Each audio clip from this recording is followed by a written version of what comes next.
Вот уже скоро год, как здесь, в Боснии, на высоте 1900 метров над уровнем моря, живет гражданин Республики Сербской Владимир Савин, бывший прапорщик и командир взвода особых частей МВД России. Единственный русский доброволец, оставшийся после войны здесь, на базе подготовки диверсионно-разведывательной группы «Белые волки», подчинявшийся лично генералу Младичу и наводивший ужас на позициях боснийских мусульман.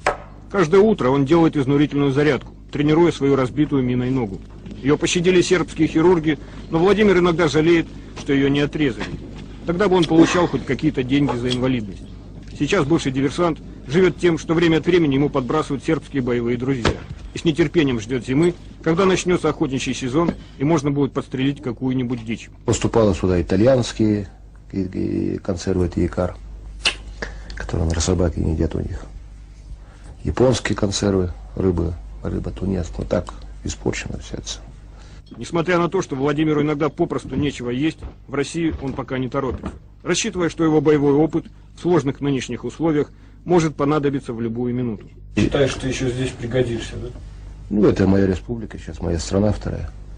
Не торопится складывать оружие и другой гражданин Республики Сербской. Несколько лет назад бывший офицер российской милиции Борис Пичугин боролся с вооруженными преступниками в родном отечестве. Россия отметила эти заслуги значком ЦК ВЛКСМ за активную работу по охране общественного порядка. За участие в боевых действиях на стороне боснийских сербов Пичугин награжден серебряной медалью за храбрость из рук генерала Младича. Он воевал в составе бригады специальной полиции. Сегодня Борис считает, что был нужен, пока здесь шла война.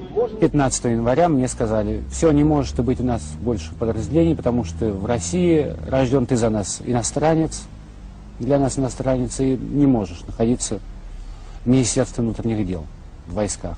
Борис Пичугин, так же, как и Владимир Савин, уже долгое время не может устроиться на работу, везде получая отказ. Вероятно, одна из причин его неудач кроется в том, что он женат на сербке из мусульманской семьи. У меня такое впечатление: лучше бы я погиб во время войны, может быть, жена получала пенсию. А сейчас ты ничего не получаешь? Ничего не получаю. Впрочем, война оставила без работы не только русских добровольцев. Ощущение собственной ненужности испытывают и другие белые волки. Практически каждый вечер они собираются в кафе у своего бывшего командира Сержана Княжевича, куда сегодня приходят отплясывать подвыпившие офицеры Айфора и международной полиции. Что при этом испытывают белые волки, догадаться трудно. Ведь даже на кладбище, проехать на которое можно только через мусульманскую территорию, бывшие диверсанты редко дают выход своим эмоциям. Чаще всего они останавливаются у могилы русского монаха Романа Малышева, который погиб, прикрывая пулеметным огнем отход всей группы. Здесь много русских могил, на которых некому плакать.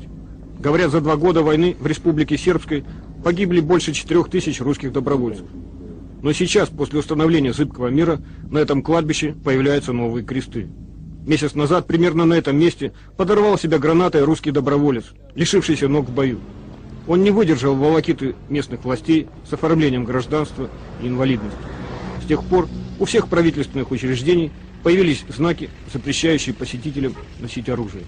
Евгений Кириченко, Сергей Мороз, Евгений Ковалев, телекомпания НТВ из Боснии. Сейчас воюют на Балканах.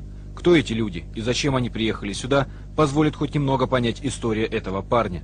В специальном штурмовом сербском отряде «Белые волки», который участвовал в майских боях за гору Дебила Бырда и нынешних сражениях за сараевские пригороды, он уже год. Я здесь для того, чтобы сражаться с исламом. Ну и в некоторой степени для того, чтобы помочь братьям сербам.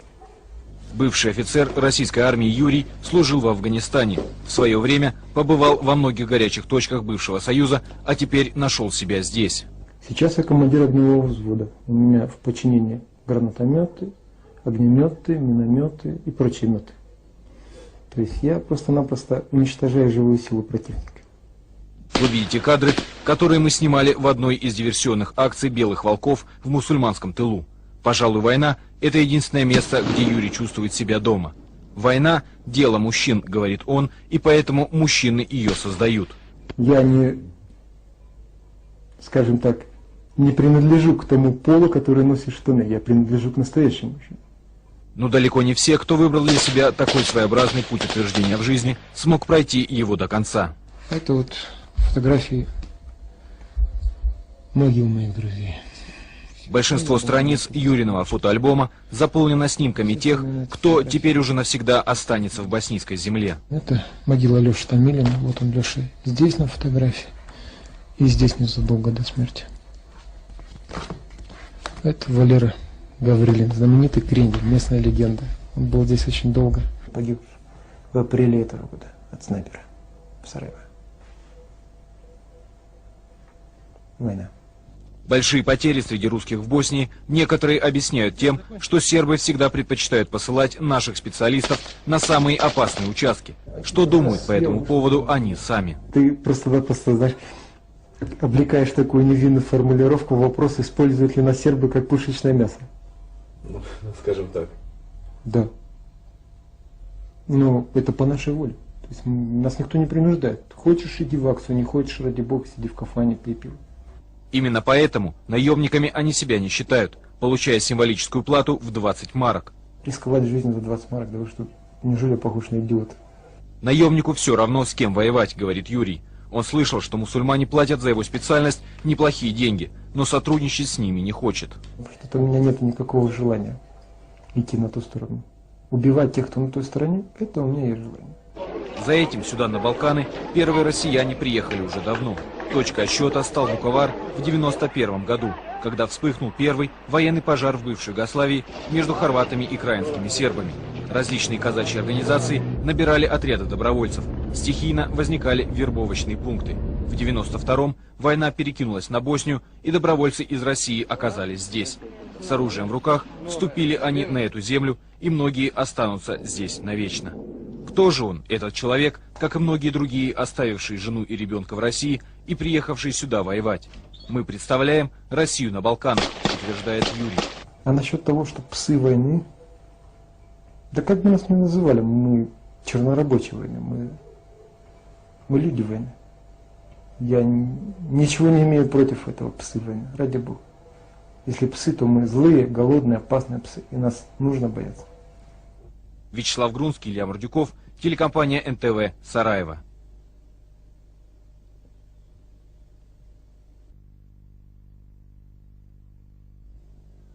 Этот российский автомат Калашникова, сербское спецподразделение «Белые волки», в котором воюют и наши добровольцы, захватило несколько дней назад в одном из боев с мусульманами под Сараево. Если не ошибаюсь, фамилия владельца этого автомата, бывшего владельца, Вазда Ибра Рамис. Заводской номер этого автомата АВ-17-48-58. Как утверждают российские добровольцы, это уже не первый случай, когда они захватывают оружие из России. Кстати, в последнем бою «Белые волки» захватили и ящик патронов российского производства, датированных 1994 годом. Можно предположить, что путь российского оружия в Боснию пролег через третьи страны, например, Ближнего Востока. Один из высших офицеров НАТО, пожелавший остаться неизвестным, в свое время подтвердил факт неоднократных посадок на хорватском острове Кырк иранских Боингов 747 с оружием на борту. После чего, уже по другим сведениям, часть груза остается в Хорватии, а остальное переправляется в Центральную Боснию. Не исключено, что таким же путем на Балканы попадает и новейшее вооружение не только из России. Ну здесь вообще как в военном музее, здесь есть абсолютно все. Практически весь мир. От Америки до Китая встречаются, что очень интересно, югославские патроны у мусульман. Да, ну, деньги не знают границ. А иногда в Боснии, находящейся под оружейным эмбарго, встречается и такое, что никогда не видели и люди, прошедшие не одну войну. На Нишичах взяли ручной гранатомет, что-то такое невероятное.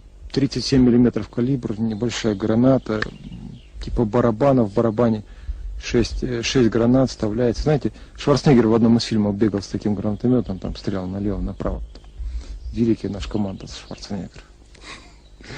Однако оружие – это еще не все, что есть сейчас на Балканах. Сельдь атлантическая в собственном соку производства Керчи, это тоже мы попадали. Русские, знаете, детские мясные паштеты попадались. Нашим детям в свое время мы не могли достать эти мясные паштеты детские, а тут здоровых мусульман кормят. Кто? Российские консервы, похоже, становятся излюбленным блюдом бойцов мусульманской армии. И их путь на Балканы выяснить соответствующим отечественным органам, наверное, будет гораздо проще. Вячеслав Грунский, Илья Мордюков, телекомпания НТВ, Сараево.